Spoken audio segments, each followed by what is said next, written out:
கிழிந்த சட்டை. எல்லோரும் இன்புற்றிருக்க இறைவனை பிரார்த்தனை செய்கிறேன். மன்னன் ஒருவன் மிகவும் நல்லவன், வல்லவன், சிறந்த ஆட்சி செய்பவன். அதாவது மன்னனே மகேசன் என்று சொல்லக்கூடிய அளவிற்கு நல்ல ஆட்சி செய்யக்கூடியவன். அறவழியிலே ஆட்சி செய்த காரணத்தால் அவன் நாட்டிலே நல்ல மழை பெய்தது, செழிப்பு இருந்தது, தானியங்கள் எல்லாமே செழித்து வளர்ந்தன. மக்களெல்லாம் குறைவின்றி வாழ்ந்தார்கள். அவனுடைய மனைவி மக்கள் எல்லாம் உயர்ந்தவர்கள். அதே மாதிரி அமைச்சர் பெருமக்கள் எல்லாம் அவனுடைய ஆட்சிக்கு பக்கபலமாக இருந்ததோடு அவனுடைய பெருமைக்கு மேலும் மேலும் பெருமை புகழையும் சேர்த்தார்கள். அந்த அளவிற்கு ஒரு ஒப்பற்ற அரசு. மக்களெல்லாம் மிகவும் இன்புற்று மகிழ்ச்சியுடன் வாழ்ந்து வந்தார்கள். அவர்களிடம் எந்த குறையும் கிடையாது. யாருக்காவது துன்பம், சோர்வு, களைப்பு இருந்தால் மன்னனை வந்து பார்ப்பார்கள். பார்த்த அடுத்த நொடியிலே அவைகளுக்கு தீர்வு சொல்லி அவர்களை மகிழ்வித்து அனுப்பி வைப்பான். அந்த அளவிற்குள்ள ஒரு ஒப்பற்ற மனிதன் அந்த அரசன். அந்த அரசன் ஒரு நேரத்தில் அதாவது கர்மா என்று சொல்வார்கள். அந்த அடிப்படையில் இவ்வளவு இருந்தும், 1000 இருந்தும், வசதிகள் இருந்தும் அமைதி இல்லாத ஒரு சூழ்நிலை. அவருடைய மனதானது நிறைவு வரவில்லை. மனதிலே சஞ்சலங்கள், சபலங்கள், குழப்பங்கள் இவைகளெல்லாம் வர ஆரம்பித்தன. அதனால் அவனிடமும் அவனுடைய அரண்மனையிலும் நிம்மதி இல்லாத ஒரு சூழ்நிலை. மக்களெல்லாம் மிகவும் இன்புற்று வாழ்ந்த மக்களெல்லாம், எந்த விதமான குறையும் இல்லாமல் வாழ்ந்த மக்களெல்லாம் என்ன செய்தார்கள்? அரசனுக்கு இப்படி ஒரு நிலை ஏற்பட்டு விட்டது என்று சொல்லி மிகவும் வருந்தி பிரார்த்தனை செய்தார்கள். அரசன் உடல்நலம் சரியில்லை. அவனுக்கு வைத்தியம் செய்வதற்கு மருத்துவர்கள் நிறைய பேர் வந்தார்கள். சொல்ல வேண்டிய தேவையில்லை. அரசன் என்று சொன்னால் எங்கெங்கே மருத்துவர்கள், நல்ல மருத்துவர்கள் இருக்கிறார்களோ அவர்களாம் வந்து அவனுக்கு சிகிச்சை கொடுத்தார்கள். எந்த விதமான பலனும் இல்லை. ஆனால் நாளுக்கு நாள் அவனுடைய வெறுப்புணர்ச்சி, மன அமைதியின்மை இதெல்லாம் கூடிக்கொண்டே போனது. அதனால் தன்னிடம் வருபவர்களெல்லாம் எரிந்து விழுந்தான், கடுமையாக நடந்து கொண்டான், கோபப்பட்டான். இப்படி காலங்கள் ஓடிக்கொண்டே இருந்தது. வந்து மருத்துவம் செய்த வைத்தியர்களெல்லாம் சிறையில் அடைத்து துன்பப்படுத்தினான். அப்படி இருக்கின்ற நேரத்தில் இந்த செய்தியை கேள்விப்பட்ட ஒருவர் மன்னனிடம் வந்தார். மன்னனிடம், மன்னா, உன்னுடைய நோயை என்னால் குணப்படுத்த முடியும் என்று சொல்லுகின்ற பொழுது மன்னன் சொன்னான், எனக்கு நோய் ஒன்றும் இல்லை, யாரும் எனக்கு குணப்படுத்த வேண்டிய தேவையும் இல்லை, வீணாக துன்பப்பட வேண்டாம், சென்று விடு என்று சொன்னான். அப்படி இருக்கிற நேரத்தில் மருத்துவர் சொன்னார், என்னால் நிச்சயமாக உனக்கு மன அமைதியை தர முடியும், மகிழ்ச்சியை தர முடியும். மீண்டும் அரண்மனையில் மட்டுமல்லாமல் நாட்டிலே நல்ல மகிழ்ச்சியை, இன்பமான சூழ்நிலையை உருவாக்க முடியும் என்று சொல்லி அவனுக்கு புரியும்படி எடுத்து சொன்னார். அப்படி இருக்கின்ற நேரத்தில் மன்னன், சரி நீ முயற்சி செய், இல்லாவிட்டால் உன்னை சிறையில் அடைத்து துன்பம் செய்வேன் என்று சொல்லி அவர் அனுப்புகின்ற பொழுது, எப்பொழுது மருத்துவத்தை தொடங்குவீர்கள் என்று அரசன் கேட்கின்ற பொழுது மருத்துவர் சொல்லுகிறார், நாளையே தொடங்கலாம் என்று சொல்லுகிறார். சொல்லுகின்ற பொழுது நான் என்னென்ன அதற்கு செய்ய வேண்டும் என்று சொல்லுகின்ற பொழுது ஒன்றுமில்லை. அவருக்கு இப்பொழுது பிடிவு கிடைத்து விட்டது.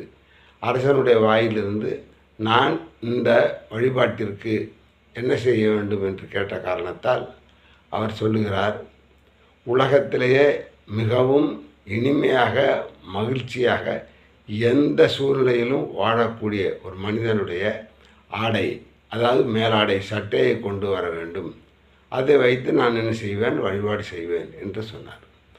அப்படி இருக்கிற நேரத்தில் அரசன் என்ன செய்தான்? சேவகர்களை, படை வீரர்கள் எல்லாம் ஒவ்வொரு திசைக்கு அனுப்பி, ஒவ்வொரு ஊருக்கு அனுப்பி, யார் மிகவும் மகிழ்ச்சியாக இருக்கிறார்களோ அவர்களை கண்டுபிடித்து அவர்களிடம் இருக்கின்ற ஆடையை வாங்கி வாருங்கள் என்று சொல்லி கட்டளையிட்டான். கட்டளையிட்டதோடு மட்டுமல்லாமல் தானும் ஒரு குதிரையில் ஏறி என்ன செய்தான்? அந்த சட்டையை மனமகிழ்ச்சியாக இருக்கின்ற அந்த மனிதனுடைய சட்டையை ஆடையை பெறுவதற்கு தானுமே சென்றான். அப்பொழுது நல்ல கோடை காலம், அக்னி நட்சத்திரம் என்று சொல்வார்கள், கத்திரி வெயில், அந்த மாதிரி ஒரு காலம். பகல் 12 மணி. ஒரு மலையினுடைய அடிப்பகுதி பாறை. பாறையிலே ஒரு இனிமையான பாடல் கேட்கிறது. மிகவும் உற்சாகமான ஒரு பாடல், இனிமையான பாடல், ஓங்கி சத்தம் கேட்கின்றது. யாருன்னா ஒருவன் படுத்திருக்கிறான், எந்த விதமான விரிப்பும் இல்லாமல் படுத்திருக்கிறான். கத்திரி வெயிலில், அக்னி நட்சத்திர வெயிலில், பாறையிலே, மொட்டைப்பாறையிலே, மொட்டைத்தரையிலே படுத்துக்கொண்டு எல்லாம் இன்பமயம், எல்லாம் இன்பமயம், நான் மகிழ்ச்சியாக இருக்கிறேன் என்று சொல்லி மிகவும் அருமையாக பாடிக்கொண்டிருக்கிறான். பாடிக்கொண்டிருப்பதை பார்த்த அரசன் திடுக்கிடுகிறான். இப்படி ஒரு கொடுமையான வெயிலில், பட்ட பகலில், 12 மணி அளவில் பாறையில் படுத்துக்கொண்டு ஒருவன் பாடுகிறான். காலை தூக்கி காலிலே போட்டுக்கொண்டு அதை ஆட்டிக்கொண்டே பாடுகின்றான்.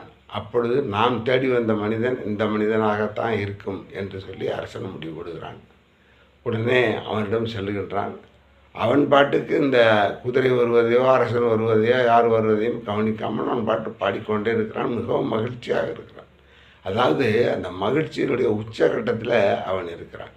அப்படி இருக்கின்ற பொழுது அவன் அரசன் என்ன செய்கிறான், கீழே இறங்கி, அப்பா, நான் இந்த நாட்டினுடைய அரசன், நீ யாராக இருந்தால்தான் என்ன, என்னுடைய மகிழ்ச்சியை கெடுக்காதே, இங்கிருந்து சென்று விடு என்று சொல்லுகிறான். நான் உன்னிடம்தான் வந்திருக்கிறேன், உன்னிடம் ஒரு பொருள் கேட்கிறதற்காக வந்திருக்கிறேன் என்று சொல்லுகிறான் அரசன்.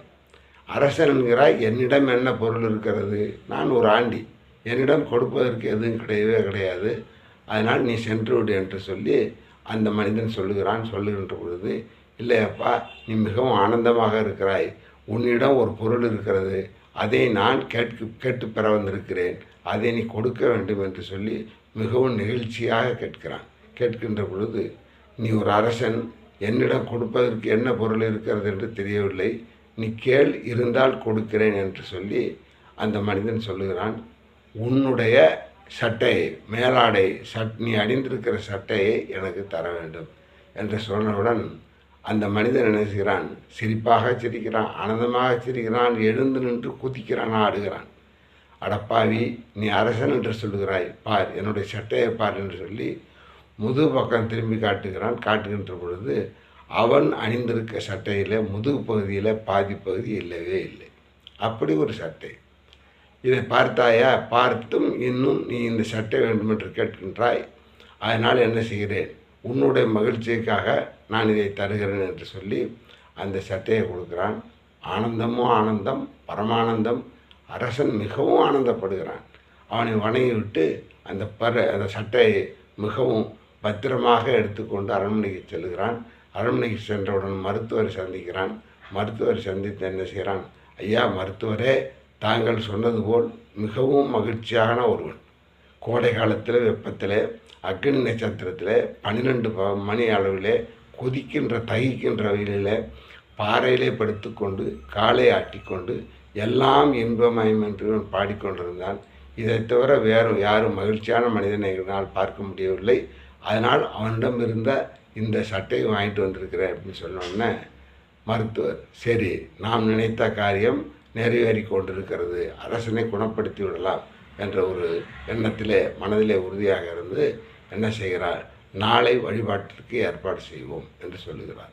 அரசன் விடவில்லை. ஏன்னா அவன் பாடின பாட்டும் கொடுத்த பொருளும் என்ன செய்கிறது, அவரை சிந்திக்க வைக்கிறது, அவனுடைய மன நிறைவை உருவாக்கி கொண்டிருக்கிறது, மனக்குழப்பத்திலிருந்து விடுபட்டு கொண்டிருக்கிறான் என்பதை அரசன் உணர்கிறான்.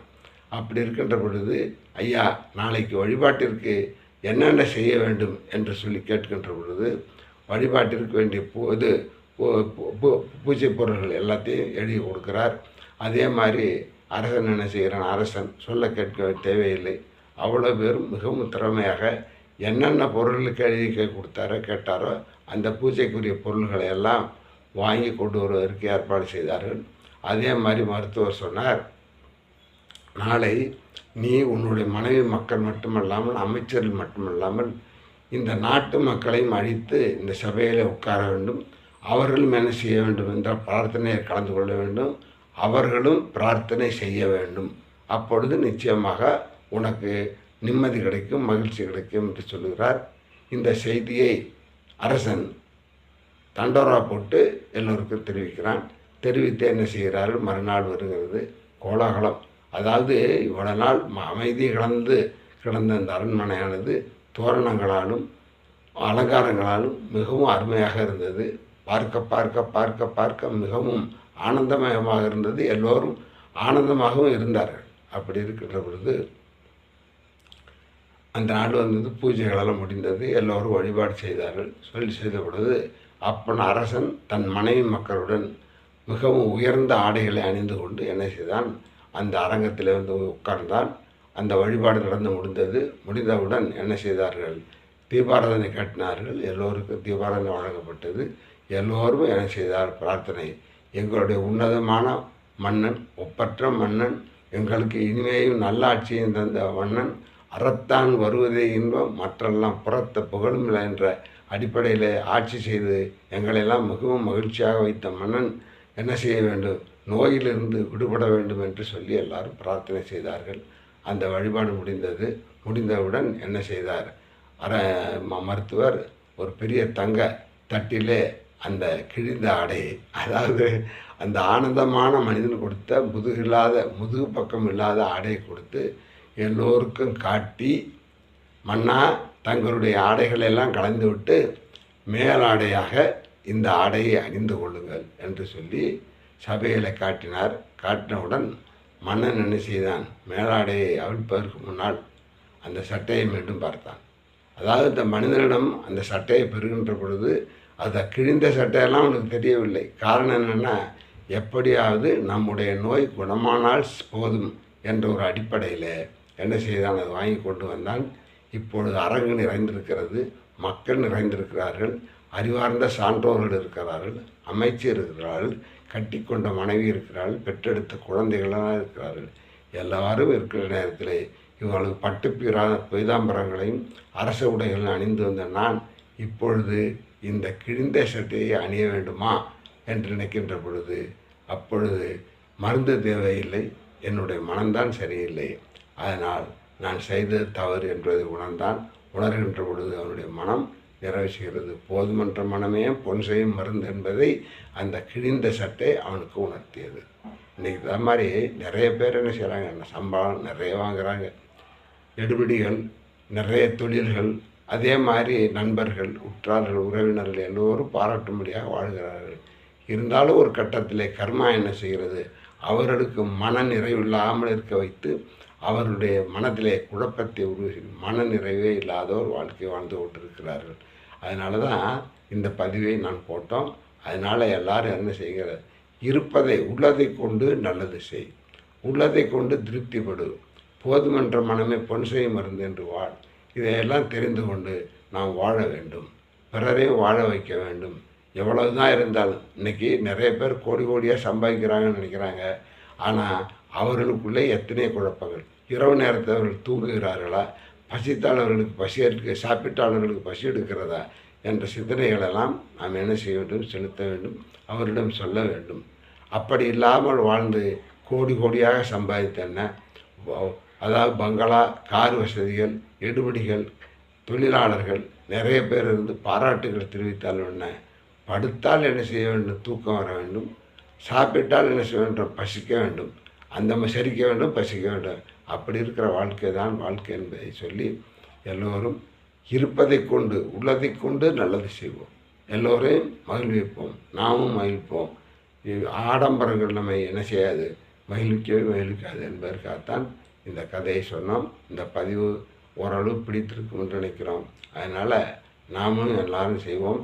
எல்லாரும் போய், அதாவது அக்னி நட்சத்திரத்தில், மலையடி வாரத்தில், பட்ட பகலில், பொட்டத்திரையில் என்ன செய்யக்கூடாது, படுக்கணுங்கிறதெல்லாம் கிடையாது, கிழிஞ்ச சீட்டு போட்டுக்கூட கிடையாது. அதே நேரத்தில் நம்மளுடைய மனதை என்ன செய்யுது, இருப்பதை கொண்டு உள்ளதை கொண்டு நல்லது செய்வோம், இருப்பதை கொண்டு அமைதி பெறுவோம், ஆனந்தம் பெறுவோம் என்று சொல்லி நிறைவு செய்கிறோம். எல்லோரும் என்புற்றிருக்க பிரார்த்தனை செய்கிறேன். அறந்தாங்கி குரு சோலையப்பன்.